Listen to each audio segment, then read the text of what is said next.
আমার হুসাইন চলে আসলেন মক্কায়, তখন হজের ডাক এসে গেছে। এখন তো মানুষ বিমানে 5 দিন আগেও যেতে পারে, তখন বিমান নাই। হজের মৌসুমের আগে চতুর্দিক থেকে মানুষ আসছে, অ্যালাউন্স হয়ে গেছে এবার হজে আরাফার ময়দানে ইমাম আলী মাকাম ইমাম হুসাইন ভাষণ দিবে। সবাই উৎফুল্ল হয়েছে, কারণ এবার নবীর আওলাদের ভাষণ শুনবো। দলে দলে সবাই আসছে।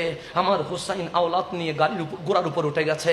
আব্দুল্লাহ ইবনে জুবাইর, আব্দুল্লাহ ইবনে আব্বাস, অসংখ্য সাহাবী রাসূল রাদিয়াল্লাহু তাআলা আনহুম গিয়ে বললেন, হুসাইন। সবাই দলে দলে আসছে। কেন? সবার একটা আশা, এবার আরাফায় হুসাইন ভাষণ দিবে, হুসাইনের ভাষণ হাজিরা শুনবে। আমরা যদি বড় মাঠ পাই কতই না খুশি হয়ে যায়, আমরা যদি খেলাফতের আসন পাই কতই না খুশি হয়ে যায়। আমার হুসাইন বলে, থাকবো? সে থাকবেন। কেন? যে সবাই কাবায় আসছে আপনার ভাষণ শোনার জন্য। আমার হুসাইন বলে, সবাই আসছে কাবা তাওয়াফ করার জন্য, হুসাইন কারবালায় যাচ্ছে কাবা রক্ষা করে দেওয়ার জন্য। তোমরা কাবা দেখতে আসছো, আমি হুসাইন কাবা রক্ষা করতে যাচ্ছি। আজ আমার মুসলিম নওজওয়ানগুলো দেখেন, প্রত্যেকের মোবাইলের মধ্যে গেমস আছে, জুয়ার আসরে বসে আছে। আজ আমার তরুণ প্রজন্ম রাতের অন্ধকারে অশ্লীল ভিডিওর মধ্যে নিমত্ত আছে। আজ আমার তরুণ প্রজন্ম মাদক জেনা বেবিচারের মধ্যে লিপ্ত আছে।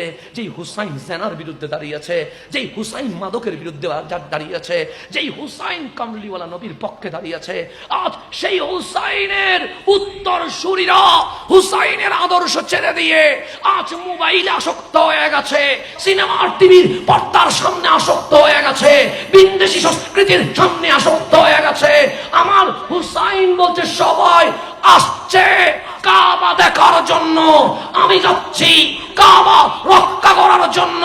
সেই হুসাইনের উত্তরসূরি নওজওয়ানরা আজকেও যদি খালিদ বিন ওয়ালিদের মতো তরবারি হাতে নিয়ে যদি বলে, আজকেও যদি হুসাইনের সৈন্যরা যদি বলে, সোনার বাংলাদেশে এজিদের তাই নাই, খোদার কসম শাহজালালের বাংলায় একদিনে হুসাইনি কাফেলার বিজয় চলে আসবে।